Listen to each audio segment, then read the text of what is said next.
আসসালামু আলাইকুম। এই পর্বে আমরা এখানে বলা হলো কোনো সমান্তর ধারার প্রথম পদ একটা সমান্তর ধারা যার প্রথম পদ হচ্ছে সাধারণ অন্তর ধারাটির প্রথম ৬টি ২২তম পদ ৮তম পদ এবং 2p+1তম পদ নির্ণয়ে। একটা সমান্তর ধারার প্রথম পদ দিয়ে দিছে, সাধারণ অন্তর দিয়ে দিছে। তো ধারাটার প্রথম ৬টা পদ।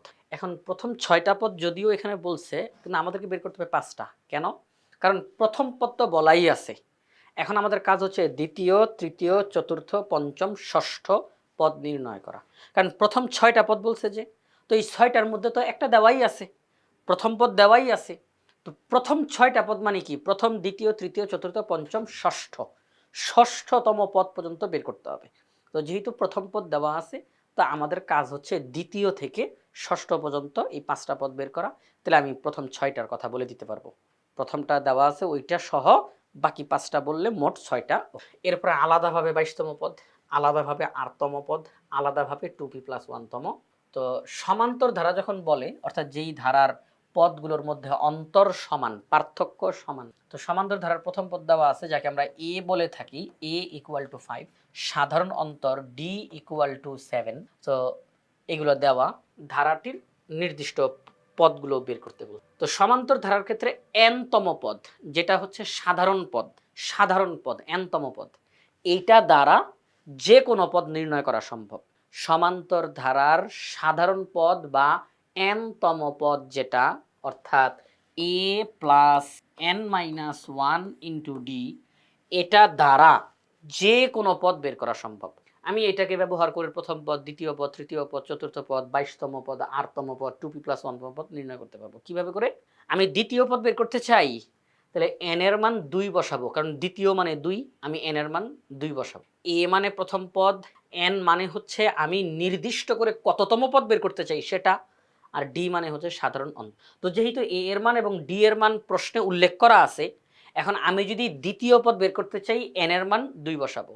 আমি যদি ২২তম পদ বের করতে চাই n এর মান ২২ বসাবো। আমি যদি ৮তম পদ বের করতে চাই n এর জায়গাতে r বসাবো। আমি 2p+1তম পদ বের করতে চাই n এর জায়গাতে 2p+1 বসাবো। অর্থাৎ আপনি যততম পদ বের করতে চান ঠিক n এর জায়গাতে সেটা বসাই দিবেন, ওই পদটা আপনার সামনে চলে আসবে। তো চলেন আমরা অঙ্কটা সমাধান করে ফেলি। দেওয়া আছে সমান্তর ধারার প্রথম পদ 5, 7। আমরা জানি সমান্তর ধারার n তম পদ a + n-1 * d। আমরা এখন দ্বিতীয় পদ বের করতে চাই, কারণ প্রথম থেকে ষষ্ঠতম পদ পর্যন্ত বের করতে হবে। তো প্রথম পদ অলরেডি আছে প্রশ্নেই, আমি এখন দ্বিতীয় থেকে শুরু করব। দ্বিতীয় পদ, তাহলে a এর জায়গায় প্রথম পদের মান 5 প্লাস n এর জায়গাতে এই যে দ্বিতীয়, n এর জায়গাতে 2 -1 ইন্টু d এর মান 7। 2 থেকে 1 বিয়োগ করলে 1, 7 1 কে 7, 7 5 12। তাহলে দ্বিতীয় পদ 12, দ্বিতীয় পদ 12। তাহলে প্রথম পদ 5, দ্বিতীয় পদ। এবার তৃতীয় পদ, তৃতীয় পদের বেলায় কি করব?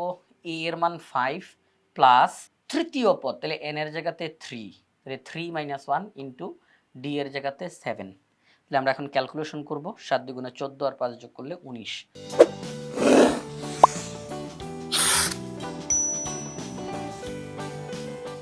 তৃতীয় পদ 19।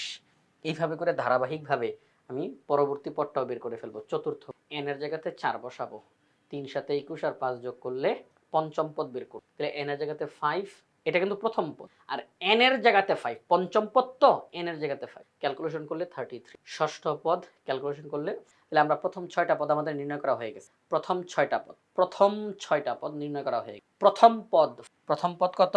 5, দ্বিতীয় পদ 12, তৃতীয় পদ 90, চতুর্থ পদ 20, পঞ্চম পদ 33, তারপরে ষষ্ঠ পদ। এই হচ্ছে প্রথম 6টি। ঠিক আছে, তাহলে প্রথম 6টি পদ নির্ণয় করা শেষ।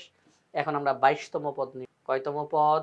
22তম পদ আমরা এখন নির্ণয়। তাহলে 22তম পদ ঠিক n এর জায়গাতে 22, a + n-1 * d, a + n-1 into, তাহলে 22তম পদ n এর জায়গাতে 22, ক্যালকুলেশন করলে 152 বের হয়। 22তম পদের মান। 8তম পদ, দেখেন 22তম পদের বেলায় কি করছি? n এর জায়গাতে 22 বসাইছি। 6তম পদের বেলায় কি করছি? n এর জায়গাতে 6 বসাইছি। এখন বলছে 8তম পদ, তাহলে n এর জায়গাতে r বসাবো। সিম্পল, n এর জায়গাতে r বসাবো। তাহলে n এর জায়গাতে r বসাই। তাহলে 7 দিয়ে r কে গুণ করলে 7r, 7 দিয়ে 1 কে গুণ করলে সামনে মাইনাস। তো +5 - 7 +5 - 7 তাহলে কত হয় -2 -2। তাহলে আমরা একটা কাজ করলাম, এই 7 আর কে আগে লিখলাম যেহেতু এটা প্লাস চিহ্ন আকারে আছে অঙ্কের সৌন্দর্যতার জন্য।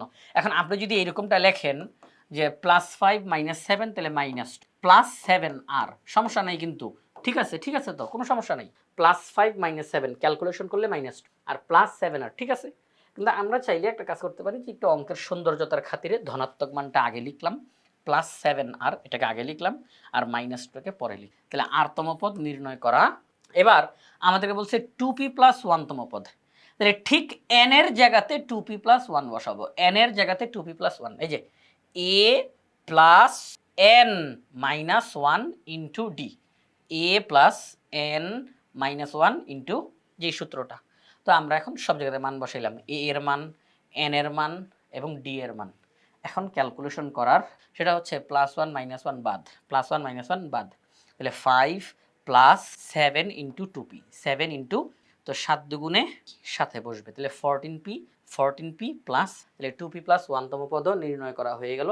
আমাদের অঙ্কটা এরই সাথে সাথে শেষ হয়ে গেল। নির্ণয় প্রথম 6টি পদ, এই যে প্রথম, দ্বিতীয়, তৃতীয়, চতুর্থ, ষষ্ঠ, প্রথম 6টি পদ নির্ণয় করা হয়েছে। 22তম পদ 152, 8তম পদ 7 আর -2 এবং 2p + 1 তম পদ 14p প্লাস। তো এই হচ্ছে আমাদের অঙ্কটা। প্রিয় শিক্ষার্থীরা, আমরা এই প্রশ্নটার সমাধান করলাম বাংলাদেশের সর্বপ্রথম পূর্ণাঙ্গ ডিজিটাল সহায়ক বই ইজি ম্যাথ বই থেকে। ইজি ম্যাথ বইয়ে প্রত্যেকটা টপিক্সের সমাধান করে দিয়ে সেগুলোর ভিডিও ধারণ করে কিউআর কোড দেওয়া থাকে। শিক্ষার্থীরা যে কোনো সময় প্র্যাকটিস করতে গিয়ে পাশে থাকা কিউআর কোড স্ক্যান করার সাথে সাথে ওই নির্দিষ্ট টপিক্সের সমাধানের ভিডিও তার সাথে, এটা শিক্ষার্থীদের জন্য অনেক বেশি উপকারী হবে।